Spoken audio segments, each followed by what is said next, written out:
Welcome back, everyone. If you haven't already, please like and subscribe to our channel. I'm Contessa with the Cane Bunch, and today we're actually going to be doing the second video of our series for our homeschool by state. This week we're doing Tennessee. Last week we did Mississippi because, of course, that's where we homeschool at. So we started off with Mississippi, and now we're venturing off into other states. So this week I actually dove into Tennessee, and let me tell you, just because it's close to Mississippi doesn't mean that it is the same. So let's just dive right into it. We're going to start with the homeschooling requirements, the homeschooling eligibility requirements that Tennessee has listed. And they are, they go over things like the parents' education, registration, attendance, record keeping, and testing,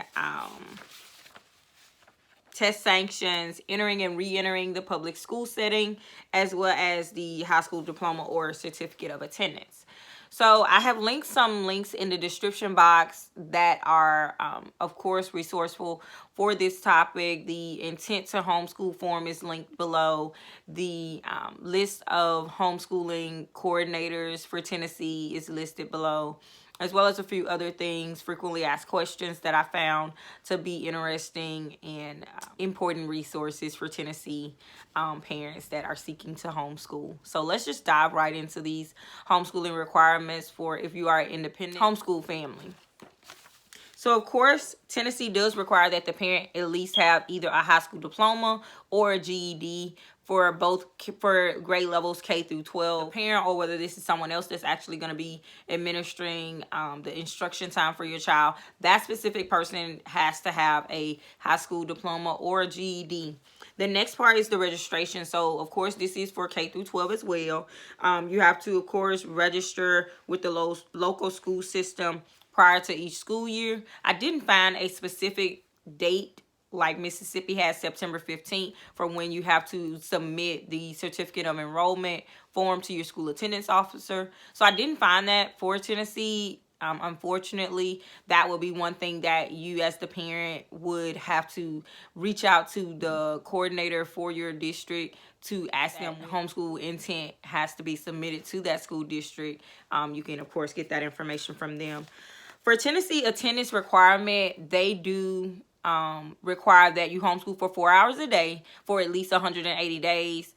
This is in compliant with the public school setting. So for Tennessee, they do require that their parents homeschool for 180 days and 4 hours a day, the same as the public school setting.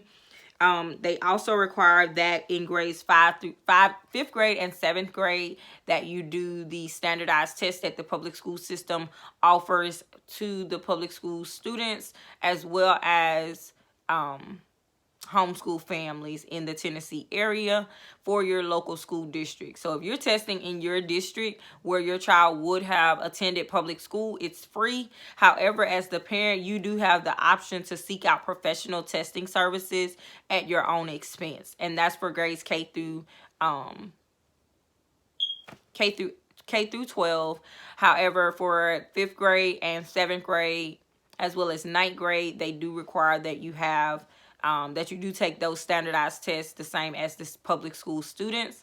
For 9th through 12th, they do not have to have the high school proficiency test. So if you're homeschooling and your child is in the 9th grade, they have to take the 9th grade standardized tests that are required. However, they do not have to take the high school proficiency test that is required of public school students. So, of course, like I said, this is based on your location and your test centers. That's based on the school district that you're actually in. So if you're in Shelby County, you would not take you would not go to a different area school district to take your standardized test. Your child would take those tests in that specific school district where your address deems them in that school zone.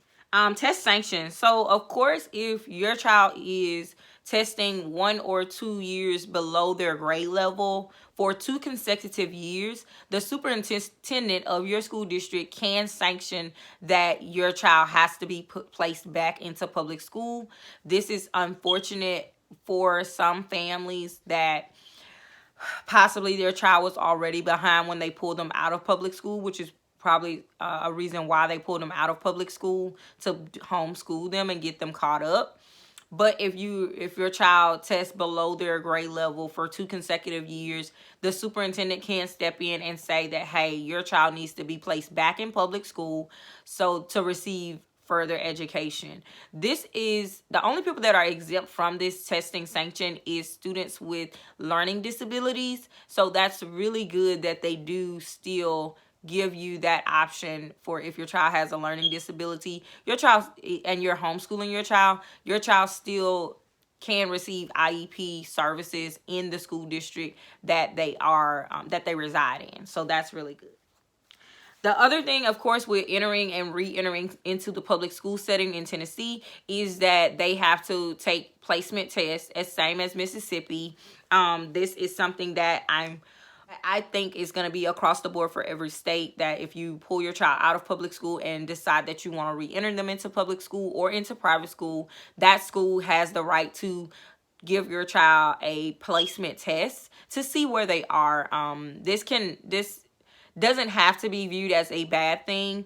I think that this would be really good to help your child help the school district understand where your child is so that they can better help your child with that transition back into public school. This is also for grades 9 through 12. They also have to test on the subjects that are going to be applied toward graduation.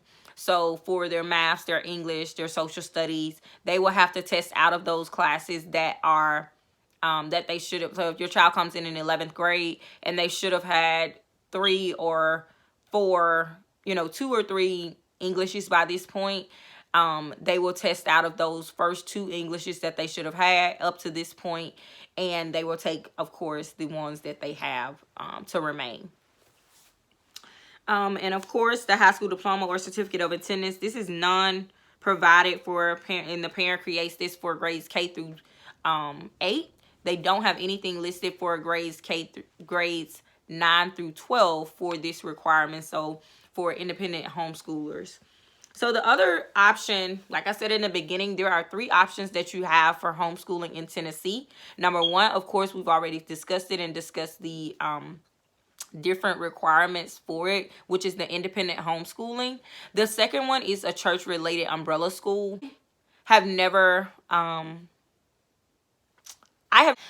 never enrolled any of our girls in an umbrella school. I haven't really done a lot of research on umbrella schools, but I was offered a umbrella school enrollment when we originally started homeschooling by our school attendance officer, to kind of help us out with making that transition, because umbrella schools are a step down from public school.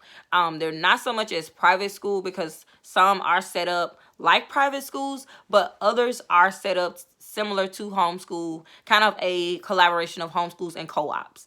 Is how I kind of have viewed it, and how it's helped me to understand it, because some umbrella schools, they send the work home, the children come in for a test on certain days, and majority of their work is completed at home, and they have less instruction time in the actual umbrella school. Some umbrella schools have more in-person instruction time versus it being virtual. So that is another option for Tennessee residents, and this is the most common selected option for Tennessee students and for Tennessee homeschool families that I've in my research have seen that is the most common method and path that they take.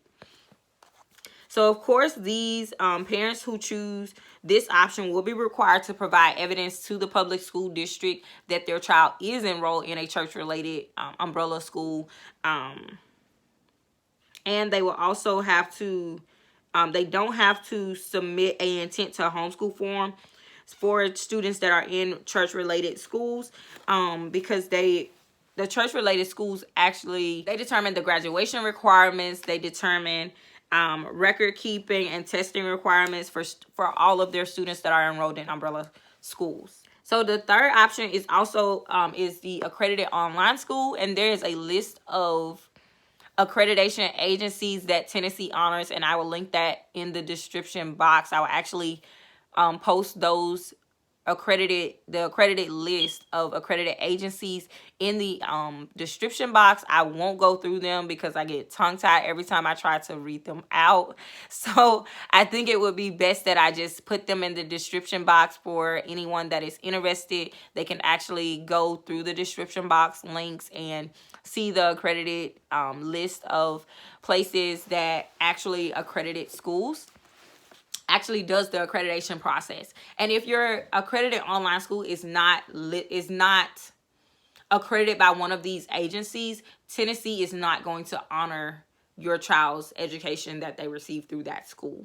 Now, this can get a little tricky when trying to make sure that your online school is accredited. So for this step, because it is so tricky and it is so important that you know that your school is accredited through one of the agencies, I would just make sure that I communicate with the coordinator for my school district on which school I'm actually thinking of going with and which school I actually decide to go with, because they can also help you with knowing that this school and confirming and checking their databases that this school is actually accredited and they are currently accredited and that they have not lost their accreditation. So of course, the other thing that I did want to talk about, of course, is the independent homeschool requirements. So of course, they require you to homeschool 4 hours a day for 180 days at minimum.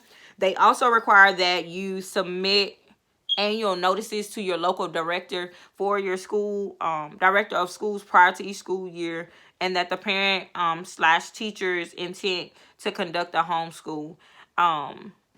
They also require that you maintain attendance records and submit these records at the end of the year, showing proof that you did homeschool for the allotted amount of time and the allotted amount of days for your school year for your students.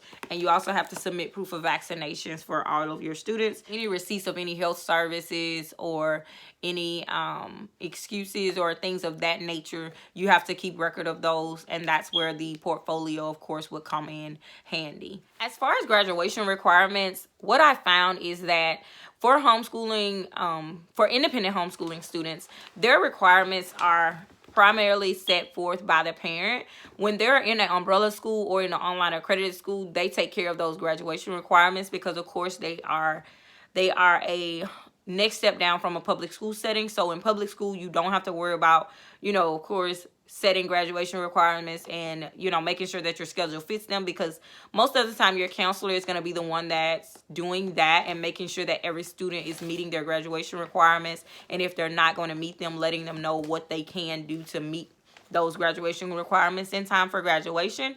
So for just for the sake of ensuring that your child is on track for graduation, I would recommend that you follow along with the public schools graduation credit list. And I have that here. I'll link that as well in the description box. But just to cover a little bit of it, each student for Tennessee has to have 22 credit hours to qualify for graduation. These, of course, are divided up into core. They have to have the following of each course. So for math, they have to have 4 credits.